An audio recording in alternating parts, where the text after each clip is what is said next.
we may retrace some of the old steps, but we are taking branching paths and um, figuring out different questions that were never Exactly. asked in the originals. Exactly. If you can do something original with it, for instance, you take your classic Cinderella and, you go Jerry Lewis's route and you do Cinderfella.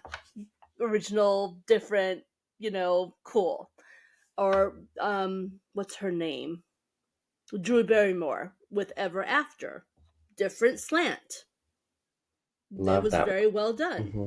It was not your typical Cinderella story. It was a different angle. Still the basic story, but just a very different angle. That I can respect. But when you're doing the same stale story, like you said, it's like, what's the point?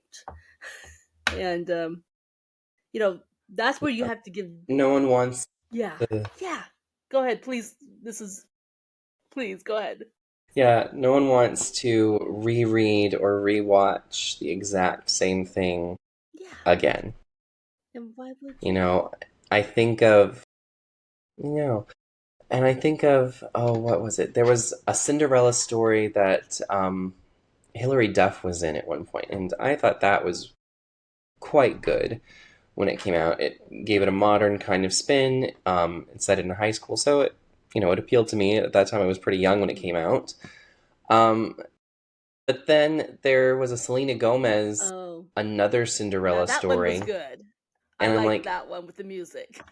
it it was good, but I almost felt like when you gave it a title like that, it's almost like, are you asking people not to watch it because it feels like you're legitimately saying, "Let me do this again." Now that's fair. You could have given it any other title. That's a very fair, case. They maybe should have given it a different title. Yeah, maybe a rock Hmm. and roll It's almost Cinderella like or they, something. yeah, something like that, because it was better, I think, than the title let Hmm. on.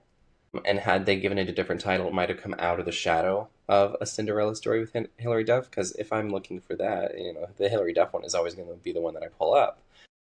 But and there's choices with titles. There's choices with a lot of different things, and it's this really delicate balance, almost of Hmm. psychology in figuring out what people actually want. Because of course, similar stories will resonate because you are hitting on nostalgia.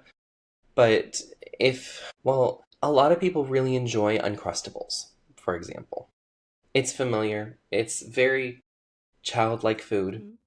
it's going to feel pretty Yeah, good to eat. But, I'm 29. Do I want a Smucker's Uncrustable or do I want something a little bit more dressed up and that maybe has some excitement? Like maybe the bread is toasted. After the sandwich is put together, maybe it's almond butter or cashew butter rather than peanut right. butter, and something a little bit more exciting than grape or strawberry jelly, and maybe has some actual chunks of fruit in it or something like that.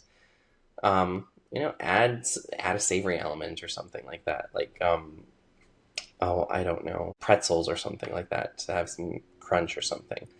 But there's lots of different ways that you can reinvent something simple to where it's going to be more interesting and is going to be more appealing than just making the same thing with a different label on Exactly. it.